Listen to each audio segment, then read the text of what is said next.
Este es el podcast de los millones de venezolanos que integramos esta joven diáspora, un punto de encuentro de las inquietudes, sueños, anhelos y proyectos de vida de quienes ya somos un país fuera de otro. También de aquellos hermanos inmigrantes que comparten cosas comunes con todos nosotros. Soy Freyducha Rodríguez y he sido una inmigrante que viaja por estas ondas de radio desde hace algunos años, contando vidas y compartiendo datos y vivencias relacionadas con la migración y el exilio venezolano.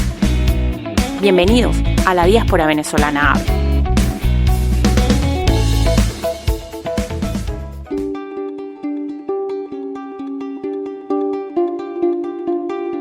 España ya atraviesa su sexta ola por COVID-19. Se desarrollan vacunas, se administran dosis adicionales, ya existe un antiviral desarrollado por la farmacéutica Pfizer llamado Paxlovid, pero cabe preguntarse ¿qué hemos hecho mal o qué seguimos haciendo mal para que la curva no se aplane del todo y esto termine siendo una enfermedad como la gripe que conocemos de toda la vida? Llegaremos a ese escenario en los próximos años. Rafael Bengoa, experto mundial en gestión de sistemas de salud, uno de los exasesores del expresidente americano Barack Obama y escritor, entre muchas otras cosas, de publicaciones en revistas científicas como The Lancet, será nuestro compañero de vuelo por estas ondas de radio. Comenzamos nuestro vuelo. Bienvenidos a bordo.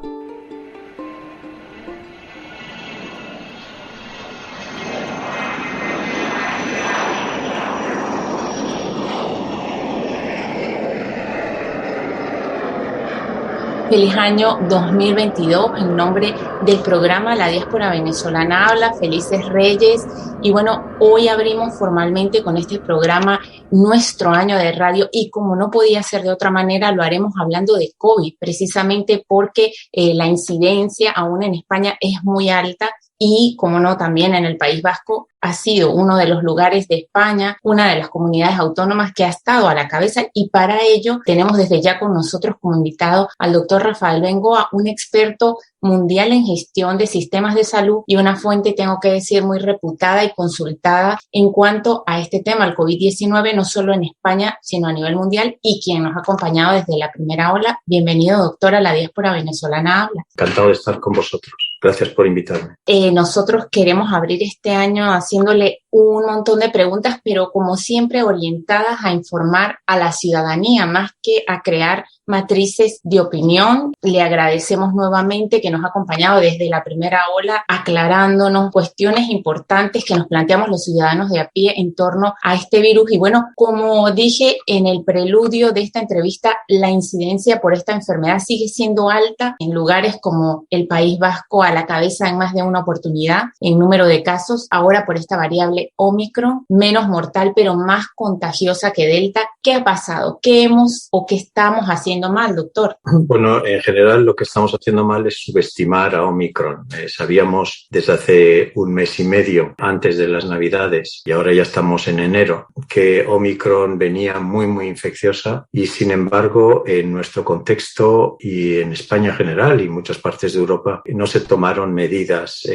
fuertes y ha habido una especie de exceso otra vez de pensar que solo vacunando es suficiente. Es evidente que es insuficiente y que hace falta acompañar la vacunación, que es clave, con medidas de salud pública que ya conocemos todos, sobre todo aquellas que tienen que ver con el distanciamiento social, las mascarillas en interiores y obviamente toda esa batería de protección que impide la infección. Entonces, a nivel estratégico, hay algunos gobiernos en España, entre ellos el nuestro aquí en el País Vasco, que sí pidieron unas medidas más exigentes al ámbito nacional, pero solo se decidió una cosa muy, muy light, que era pónganse las mascarillas en exteriores. Y obviamente eso es claramente y ha sido claramente insuficiente. Por lo tanto, no es un error de los ciudadanos, es un error estratégico de los gobiernos no haber podido fortalecer el necesario proceso de vacunación que va bastante bien con un marco de contención de salud pública que es imprescindible todavía hoy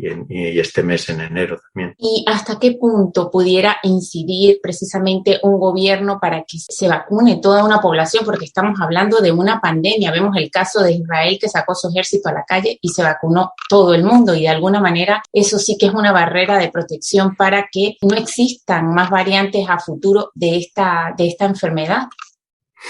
Sí, yo creo que los ciudadanos lo que tienen que saber es que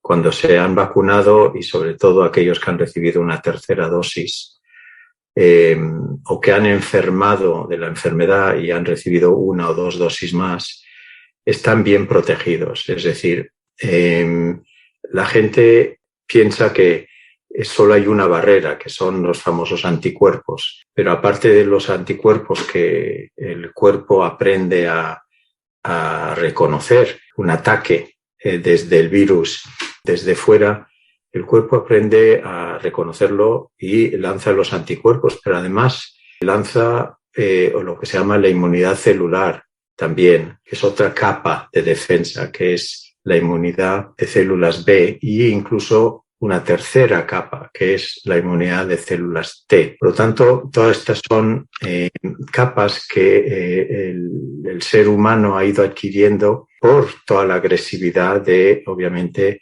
de estas infecciones en el momento evolutivo en la Tierra.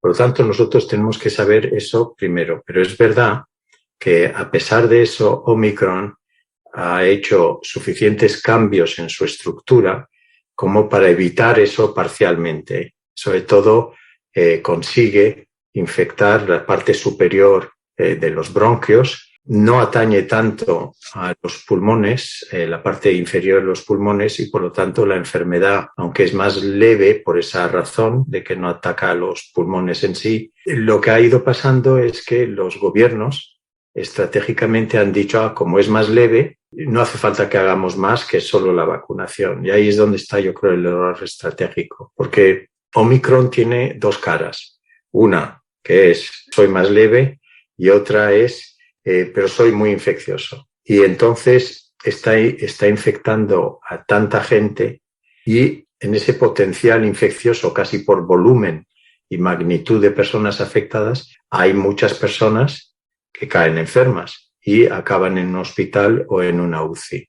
Por lo tanto, el error estratégico ha sido pensar solo en una cara de la moneda y no en la otra. Y había que haber tomado decisiones en relación a la enorme infecciosidad. Como dijimos, también ha aparecido una nueva variante, al menos eso han dicho los medios recientemente, llamada Deltacron, que es como una fusión de Delta y de Omicron. También hemos escuchado de Flurona, que también es como una mezcla de la gripe común con este virus, con el COVID-19. ¿Cuántas variantes más vamos a tener? Nos preguntamos todos los ciudadanos, y también nos preguntamos si en algún momento saldremos de esto, pudiéramos ver que esto se convierte en una endemia, por ejemplo. Todavía no estamos en fase endemia. Endemia quiere decir que ya estamos en una situación estable durante muchísimos meses, en las que tenemos bajo control un virus de cualquier variante, que lo tenemos bajo control suficiente tiempo como para decir, bueno, no lo hemos erradicado,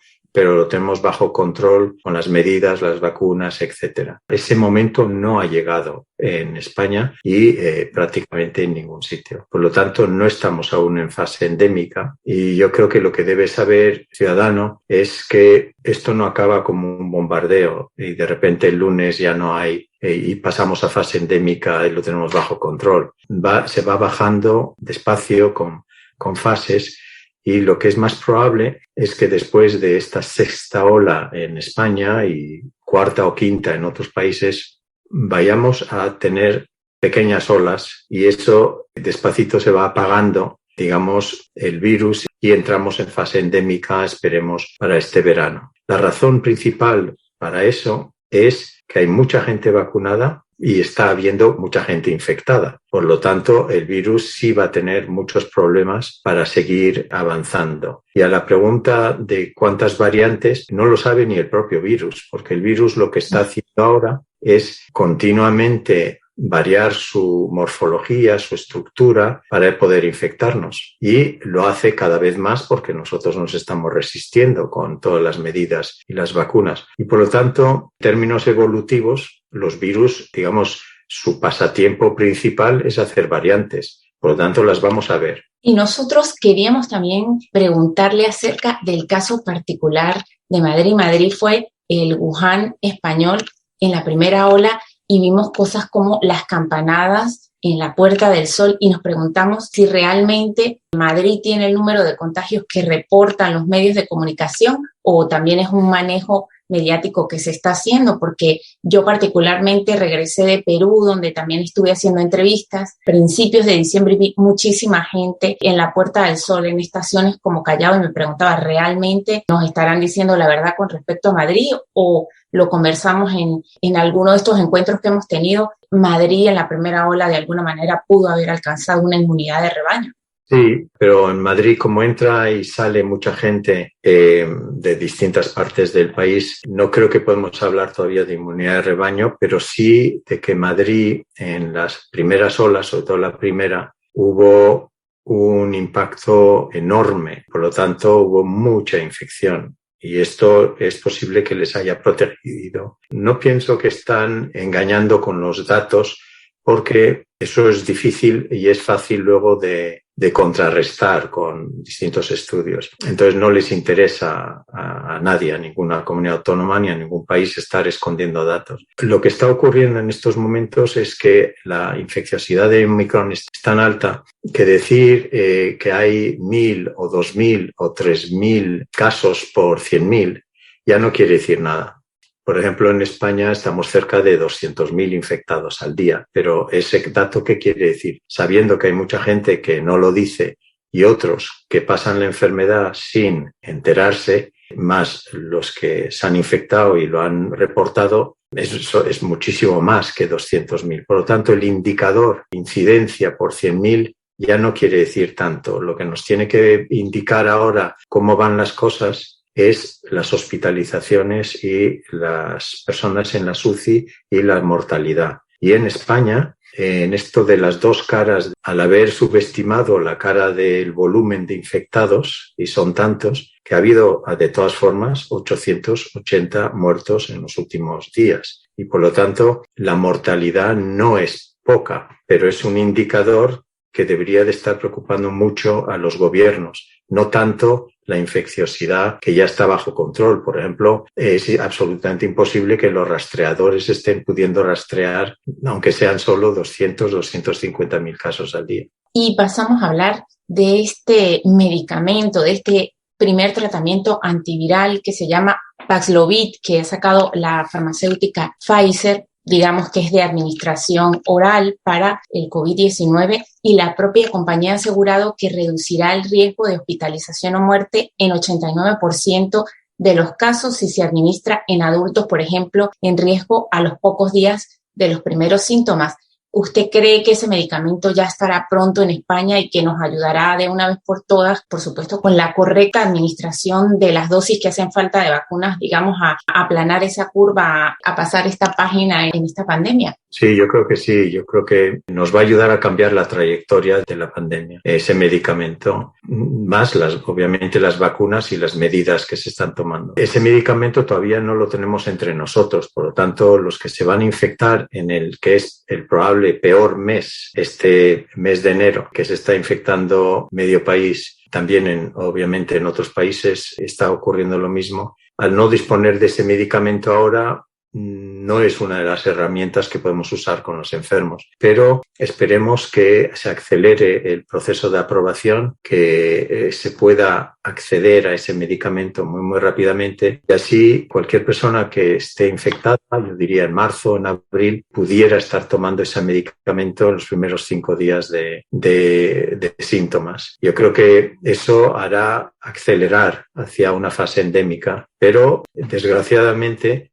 no está coincidiendo el acceso a ese medicamento que sí existe con el peor momento de la sexta ola, que es este enero y principios de febrero. Y quería también preguntarle acerca de las vacunas españolas. Hablamos de vacunas que incluso no se van a administrar vía, como hemos visto en los canales de televisión, en el brazo intramuscular, sino que estamos hablando incluso de vacunas que se van a administrar por la nariz. ¿Cuál es el estatus de esas al menos 3 vacunas que hemos escuchado que están trabajando 2 o 3 grupos de científicos en España? Tiene buenas perspectivas, sobre todo de que parece que 1 o 2 de esas vacunas son lo que se llama esterilizantes, es decir, no solo neutralizantes. Para que la gente lo entienda, neutralizante quiere decir que uno se infecta, pero luego la vacuna hace que esa enfermedad sea más leve. Eso es neutralizar después de ser infectado. Uh-huh. En cambio, una esterilizante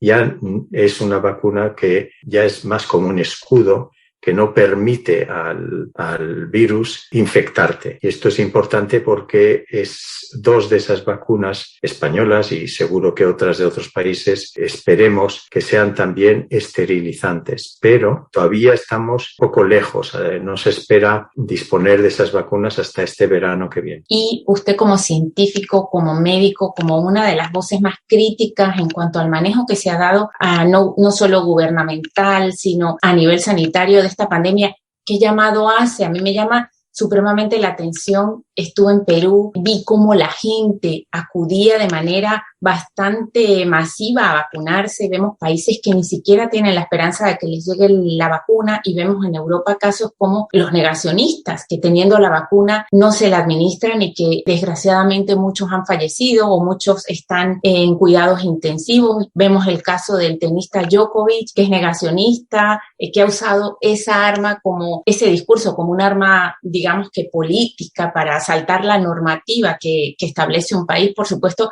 para personas que no son de ese país y porque estamos en una pandemia. ¿Qué llamado hace a las personas en cuanto a la vacunación? Bueno, las negacionistas existían antes, obviamente, del COVID. De hecho, hay ejemplos y cerca de aquí. En la zona sur de Francia hubo un grupo de padres que resistieron a la vacuna del sarampión y hubo 7 niños muertos por sarampión en esa zona. Es decir, en cuanto uno deja de vacunar poblacionalmente, colectivamente, a un grupo de personas en una zona, el virus vuelve a tomar aire. Esto es muy, muy importante porque de momento estamos controlando a muchísimos virus de forma endémica gracias a las vacunaciones que les damos a los niños y a algunos mayores. Por lo tanto, esos negacionistas ya existían. No nos tiene que sorprender demasiado de que con esta, que es mundial y global, hayan encontrado voces como la de este tenista, voces en los medios de comunicación, voces en los actores y en los cantantes. Y estas personas han hecho, obviamente, mucho más daño que bien, porque el razonamiento de estas personas es un razonamiento individualista. Pero creo que muchos no han entendido que para controlar estas enfermedades uno tiene que estar razonando como persona, también a nivel colectivo, a nivel de qué es lo que protege una colectividad, un pueblo, una nación. Y por lo tanto hay algo de no entendimiento y hay mucho, obviamente, de egoísmo en esas personas. Finalmente, para cerrar esta entrevista, yo también quisiera preguntarle qué lecciones tenemos que terminar de aprender como especie y como ciudadanos para salir de esta ola y que hayan olas, como usted lo dijo, más suaves que las van a ver, pero que no sea esto como lo que estamos viviendo actualmente. Yo creo que este tercer año en el contexto español va a ser mejor que el año pasado, este 2021, y ese ya fue, gracias a la vacuna y a otras medidas, mejor que el primer año. Por lo tanto, vamos a mejor, pero como he comentado antes, esto no se para nunca como un bombardeo, se para despacito y actuando y con buenas estrategias. Para eso hace falta que el ámbito político actúe de forma más proactiva activa y no tan pasiva. De momento, en nuestro país, el gobierno da la sensación de ser un observador pasivo de según cómo se van desencadenando las infecciones. Y usando un ejemplo muy concreto, las decisiones de qué es lo que había que hacer con los colegios solo se tomó antes de ayer. Y obviamente ni los colegios, ni los profesores, ni los padres, ni los propios niños se pueden organizar de antelación. Por lo tanto, es un ejemplo, entre muchos otros, de verlas venir en lugar de estar actuando proactivamente. Por lo tanto, la lección principal, la primera es esa. La segunda que quisiera comentar, Ana, es que va a haber más variantes, pero también va a haber más virus. Es decir, en términos evolutivos, los virus van a seguir saltando del mundo animal al mundo humano. Estos virus que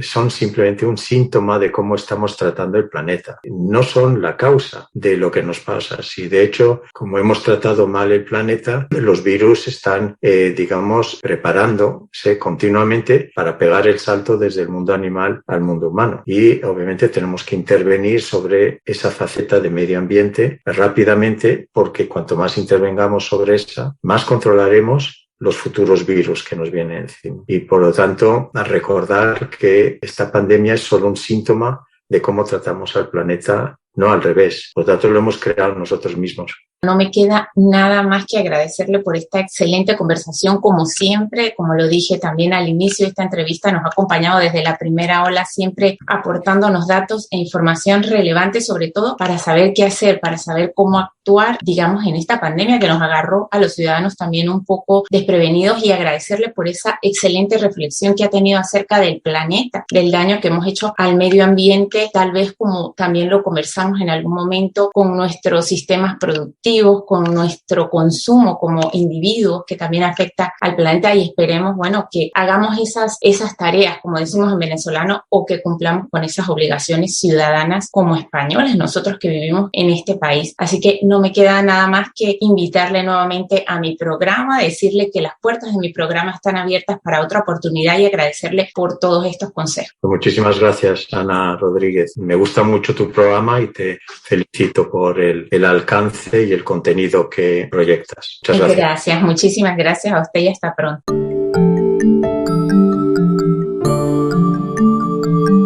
Suscríbete y comparte este episodio e intercambiemos experiencias en torno a este tema. Soy Freducha Rodríguez y en Instagram me encuentras como tal, pero en las demás redes como La Diáspora Venezolana Habla. La Diáspora Venezolana Habla es un podcast independiente producido en el País Vasco y creado y transmitido por esta amante de la radio desde los estudios de Donostia Cultura Radio. Y en el próximo episodio tendremos un invitado muy especial importado directamente desde Buenos Aires, en Argentina. Se trata de Agustín, el artífice de la vinoteca o joya del vino Curdelón, ubicada en el barrio de Gros, en el corazón de Donostia, San Sebastián, una capital gastronómica mundialmente conocida. Agustín es un amante del tango, del vino, de la juerga, quien nos ha dicho literalmente que el universo ha conspirado para que su proyecto diera a luz en esta tierra que para él ha sido una tierra de gracia. Seguramente tendrás mucho que apuntar, tendrás mucho que reflexionar de la conversación que tendremos con Agustín, porque nos aportará consejos interesantísimos y tips importantes precisamente para echar a andar esa idea, llámese un podcast ahora que estamos en la radio, llámese un gimnasio de CrossFit, llámese un market. Así que les esperamos por estas ondas de radio la próxima semana. Deseo en nombre de La Diáspora Venezolana Habla que nos escuchemos en el próximo episodio y hagamos más viajes sonoros y reflexiones juntos. Dicho todo esto, agur y esquercasco. Hasta luego y muchísimas gracias en tiempos de exilio y migración.